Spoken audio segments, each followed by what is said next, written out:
First of all, I'd like to say thank you again for joining us. I want you to take me through your journey as a young girl and your love for animals, because I have a story that's gonna break your heart about pets. Aww. That is my story, but I want to know what the young Carole, how she fell in love with animals. I've had cats my whole life, and the very first photograph that I ever remember seeing of me as a baby, my mother was holding me and my father was holding a little kitten. And it wasn't until probably a year or so ago that People magazine asked me for some pictures of me when I was a kid. And so I pulled it out of the scrapbook, and on the back it said that the cat's name was Tiger, which I thought was pretty funny. But my love of cats really was of small cats, not of big cats. And when I was 8 years old, my grandmother told me that my cat had to go to the animal shelter with her kittens.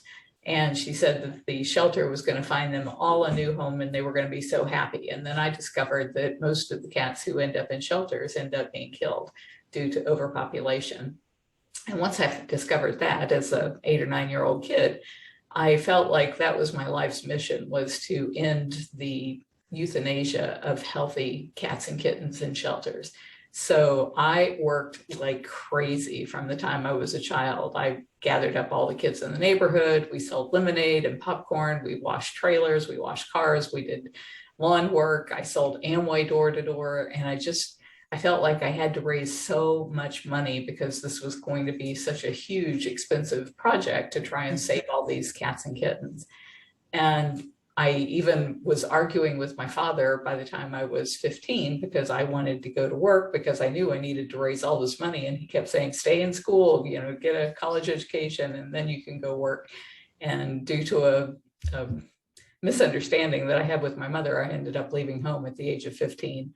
And so I worked often 3 jobs at a time, trying to build up a pool of money to take care of cats, and then built up a real estate business. And by the time I was in my 30s, well, actually, when I was 17, I started rescuing bobcats that had been hit by cars. Wow. Vets can fix them up in 30 minutes or so, but then you're talking months of rehab to send them back to the wild. You know what I'm realizing is I have this headset in, but I say something. Yeah. Can you hear me? It's not coming through the headset. It's okay. All right. This looks better anyway. I hear it very well. So I started rescuing bobcats when I was 17. And then when my husband and I were at an auction when I was in my 30s is when we started rescuing cats who had been bred in captivity. So bobcats and Canada lynx and Siberian lynx.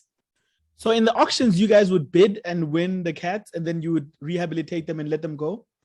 No, when I was 17, I was going to vets offices a lot because I thought this was going to be my life, working with veterinarians and saving domestic cats.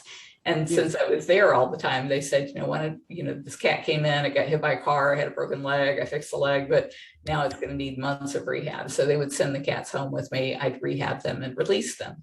And so I'd been doing that from the time that I was 17 until I was in my 30s. But when I was in my 30s, when I was married to Don, we were in real estate together buying property. And we would go to these auctions and buy llamas because you could turn llamas loose on big tracts of land and they clear about eye level, which is great.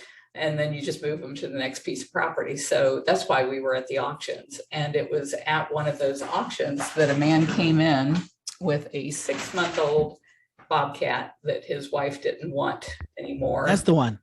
Wow. This is Ben's song, yeah. I mean, she was a year older than a year old in this picture, but she was in that picture. And the guy next to me started bidding on her. And I said, when that cat grows up, she's going to tear your face off because there is nothing more wicked than a wild bobcat. And he said, I'm a taxidermist. I'm just going to club her in the head in the parking lot and make a den decoration out of her. And so I started crying and my husband started bidding. And so we brought her home. But there were 3 reasons why she couldn't be released. One is she was born in captivity, and the only cats that are legal to release are the ones that were born in the wild. And she was born in a different state. So even if she had been born in the wild in Ohio, I can't release her in Florida. And the people that had her before us had declawed her, which is taking off the ends of their paws, so she couldn't hunt. So she ended up staying with us, but she was horrible as a pet, as you might imagine. And so my husband called around trying to find a mate for her that she wouldn't be terrorizing. And a guy said he would sell us a kitten to raise up with her, but we had to come in person. And when we got there, it turned out to be a fur farm. And that's No way. yeah, that's how we came home with 56 bobcats, Canada lynx, and Siberian lynx, because nobody was going to be killed for their fur. And where did you keep all of these? Well, and how big a car did you guys bring to that guy's house? It was a van. And I had my daughter, who was 12 at the time, and a little friend of hers from school, because we thought we were going there to get 1 or 2 cats. And so we were not prepared for 56. And these were all kittens. So we took all the kittens the first year. The next year, we went back and got all of the adults. So there were 28 cats the second year. And then the third year, we bought all of the cats off of another fur farm. So there were 22 there. And the deal we made with each one of the fur farmers was that we would pay top dollar for the cats as long as they didn't kill cats again for their fur. And so they held good to their word. They bred foxes and mink, but not cats. So now you've got all these cats. Now you're in the cat rescue business overnight. Where do you take them all? They came home with me initially. So we were on almost 5 acres at the time. And I'm allergic to cats. So we had to, I had already pulled all of the carpets out of my house and no curtains or anything. And most of our furniture was like wrought iron metal because of my allergies.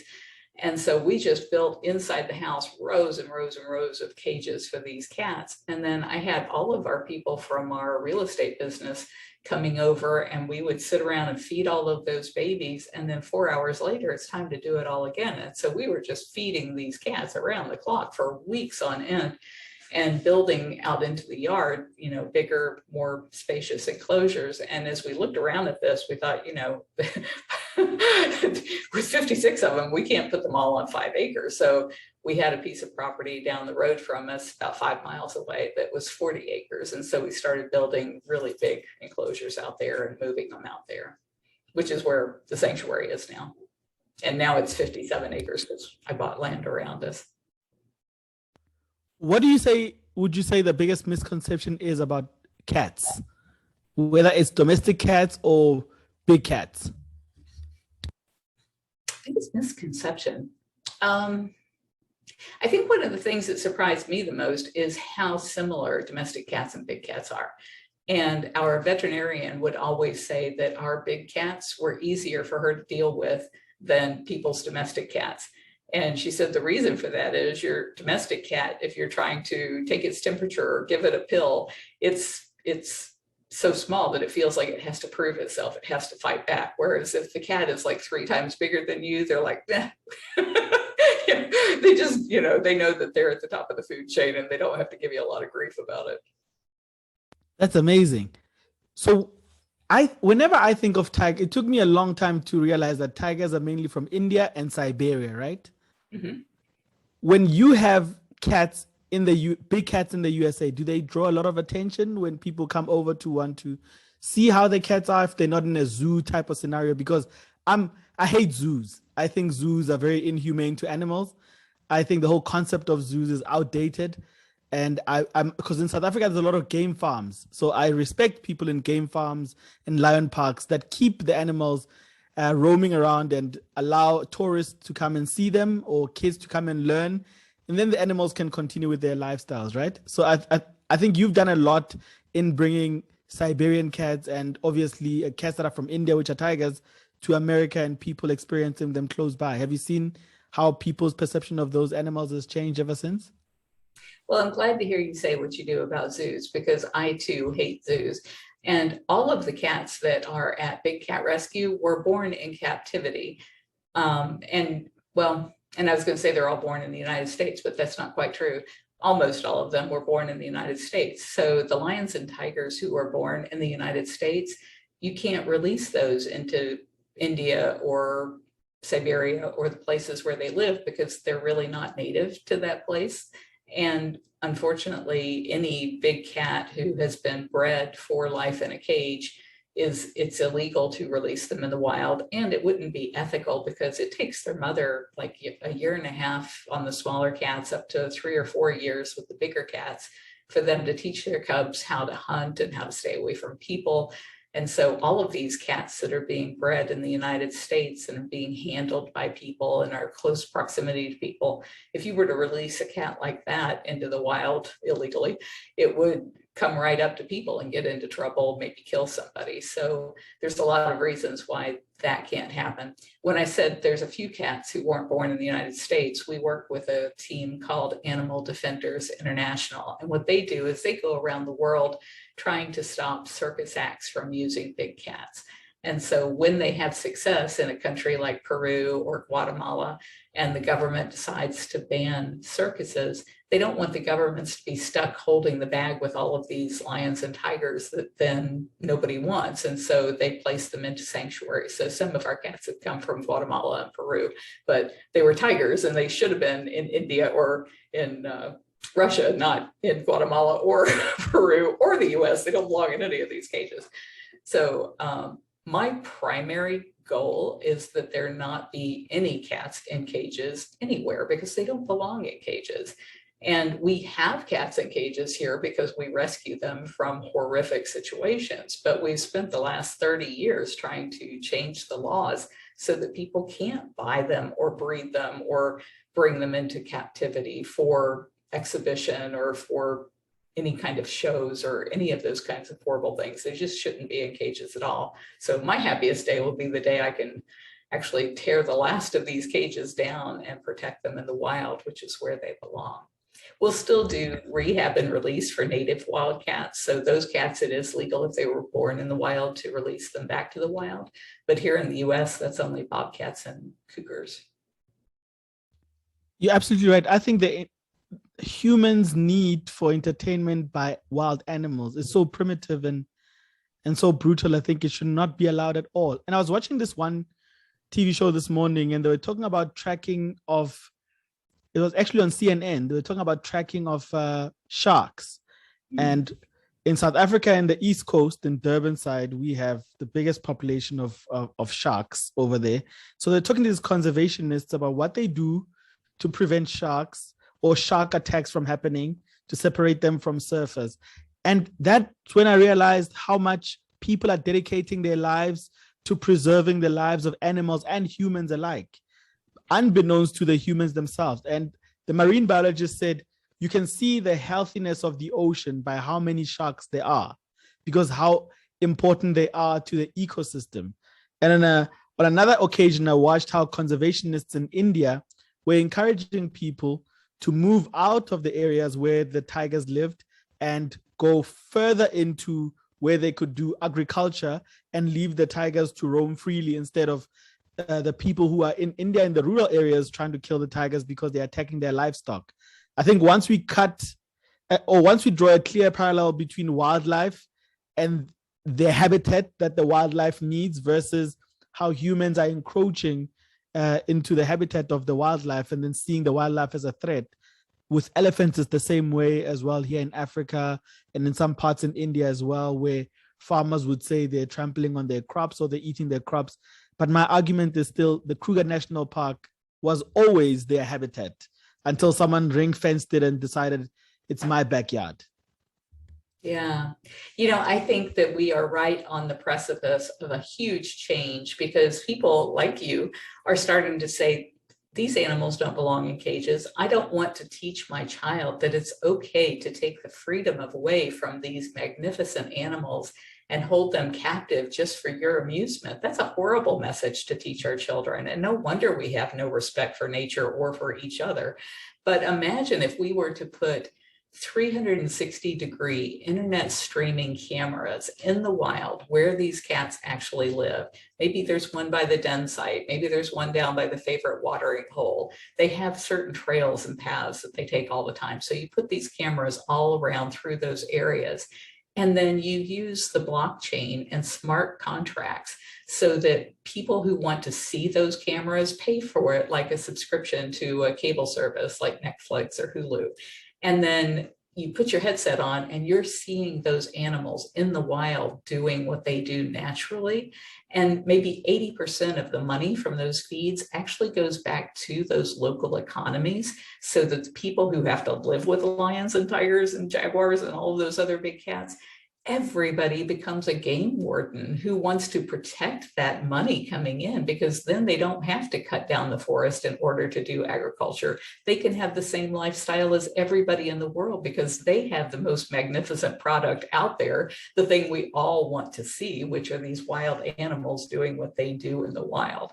So I think it's a way of really creating an equal playing field for people around the world and saving our planet, because we're just destroying it otherwise. I also feel we were having discussion with a friend of mine, and we're talking about the impact of alcohol lobbying and cigarette lobbying and how much it infiltrated entertainment to a point where you'd be watching a movie when you were 10 years old and people would be having a drink or puffing a cigarette. But then you'd see someone with a cat in their house or a dog, but you'd never see them interacting with a wild animal in a peaceful manner, right? And then you have now people that think, I always see these images from Dubai where people have taken cheetahs and pumas and kept them, and that makes me feel so sad. And I feel like popular culture is not doing enough to let people know that wild animals belong in the wild. And I think The Lion King, funny enough, did that for me as a kid, because I started seeing lions differently. The lion pride, how they're the king of the jungle, but they don't rule with force, and the scavengers and this. That movie alone, in the last, which is now almost 20 years old, if I'm not mistaken, has done a lot for nature. But why isn't there more of that? Why don't we see in popular culture and in cartoons and what children are watching, animals being portrayed as different? Not when someone falls over a boat, a shark gets them. Not when someone is walking alone, a wolf chases them.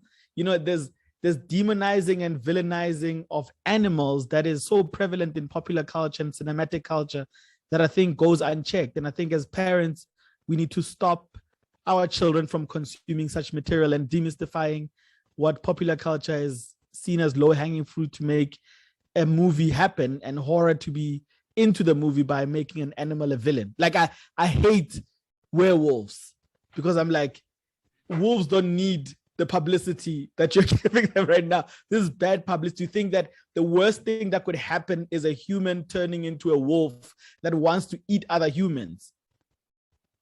You brought out something I had never really thought about with Lion King, because one of the things I think that Lion King really brought home was how there was this family relationship between all of these different characters. And it made people understand, or children at least understand, that these animals have their own lives and their own agenda and their own dramas that are going on that are totally theirs, that we need to respect. So I think you're right that did have a huge impact.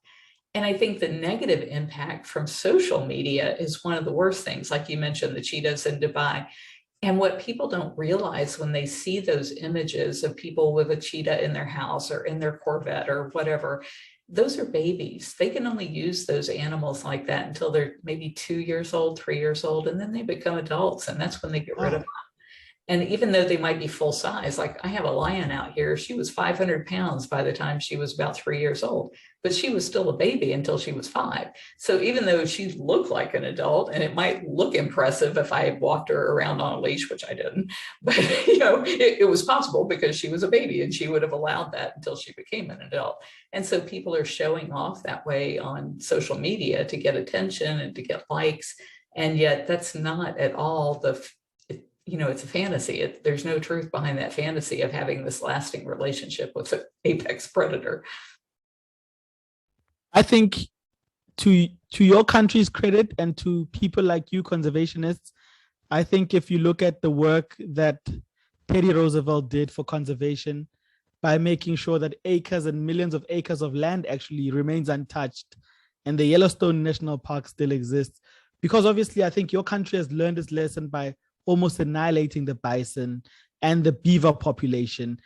now you guys have stricter rules in how people can hunt, hunting season for ducks and bucks and bears and all of that. I still don't condone it, but I think that with tighter, strict measures, you guys far surpass a lot of people in making sure that the wild remains wild and hunting remains hunting, but within certain parameters that allows the nature to be nature, right? Obviously, the first prize would be leave them alone. My daughter's in Yellowstone right now. She's took an That's RV my out there for 2 that's weeks. my dream place to go to. I want to spend a month in Yellowstone National Park and in the Picture Smoky she's sitting there. Mountains. Oh yeah, that's beautiful too. So what do you say? What do you say to that? Would you say your country has done quite a bit for nature conservation by making sure that millions of acres of land remains untouched? I think there have been moments in time where they have done things that were smart like that, like setting aside land. I think that our country has also done some horrible things to wildlife, like shooting wolves from helicopters and the mismanagement of the wild horse population to where they have to round the horses up and kill them because they haven't figured out a good way to sterilize them to keep their numbers down. The fact that the Florida panther has nearly gone extinct here in Florida, and now we have some god-awful disease that is wiping out the Florida panther and the bobcats here, and they can't even figure out what it is, except that it's some kind of coronavirus that showed up right around the same time as COVID did, which is a coronavirus. And so it's just, I think there's so much more that our country needs to do, but not just our country, the whole world needs to take this seriously, because we're in this pandemic because of the fact that we have been so disrespectful to Mother Nature. She sent us all to our rooms. Simultaneously, globally. Yeah. You know what I feel? I admire about, the more I talk to you about your activism, is the commitment that you have to activism. Because right now in the world, we talk about a lot of social issues that people are activists to, but not committed activists to. You know, you'd have a conversation over dinner or coffee or online, it would end there. And you never see people really doubling down on what they really feel and what they stand for. And one of those examples was what's happening right now in Kabul and the pledges that people have made, but they haven't materialized in dollar form. And I feel like that where we are as humans right now. Is it's so easy for us to commit to a cause because it's fashionable, and when we leave that conversation, we leave the commitment behind. I heard somebody else talking about this the other day, and I thought it was really on target. She was saying that because social media makes it possible for a situation like Kabul to make it around the world in an instant, all of a sudden in a single day, everybody knows about what's happening in Kabul. And everybody says, I want to fix that. And they all jump in and they all say they're going to fix it. But tomorrow there's a volcano somewhere. And then everybody's like, oh, we all know about that. Let's go fix that. Well, let's go fix this. Well, and people are just constantly being bombarded with all of the things that need fixing out there. And yet they're not staying focused on any one thing to actually get it done. And so I do think that one of the things that I've been good about doing is saying, if it's not a cat, it's not my problem. So people come to me with stuff all the time about there's these wolves in trouble, there's these elephants in trouble. And it's like, I'm going to stay focused on the cats, because the cats are the apex predators. And if you have a healthy population of tigers, then the entire ecosystem is healthy underneath that. And so if I can just stay focused on one species, then I feel like I can benefit a lot of other animals. Sort of like the sharks, right? For the ocean. Yeah. Isn't it weird that whenever human atrocities or human displacement happens anywhere in the world, people hardly think of the animals that get affected by it as well, because it is, after all, an ecosystem, right? Do we see humanitarian organizations jumping in and trying to figure out what happens to the pets that get left behind by these people, or the places that these animals feed from or live in? And we never see that. We never hear much of it, right? Yeah, I think with domestic cats here in, or domestic pets here in the United States, the Humane Society of the United States, if there's a hurricane or a fire or whatever, they're very quick to show up on the scene and try to make sure that all of the animals are rescued. And they set up these little camps where people can find their animals later on by, going online and identifying them. So I think they've done a good job of that, but I don't know of anybody that does that for wild animals to the scale necessary. I mean, like when Australia burned down and all the koalas and wallabies and kangaroos and such were in trouble, I don't know that there was any organization big enough even to go in and fix that. Speaking of villainization of animals, this thought just crossed my mind now. Why do we do it? Why is it so, and I'm just asking a rhetorical question now, we can discuss this. Why is it so easy for us to do it? I look at the orca, right, which is commonly known as the killer whale. I'm like, why did we decide to give that beautiful creature that name?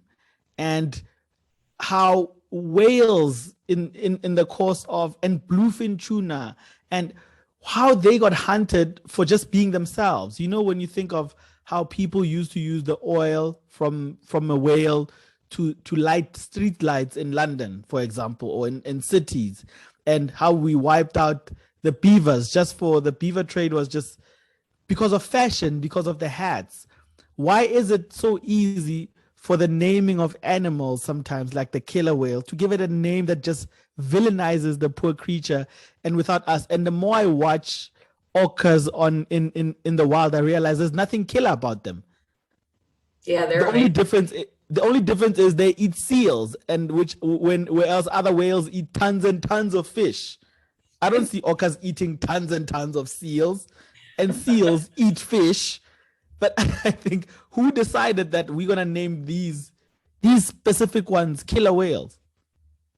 I have no idea, because it's not a cat.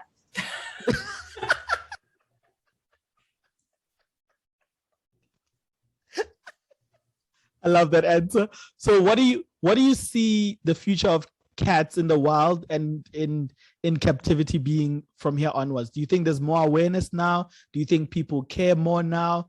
Do you think there is a future for the two to coexist, for them to be in a sanctuary like yours, which is not in the wild, but still simulates the wild and brings them close enough to humans for humans to understand what the animals are about, the majesticness of those animals?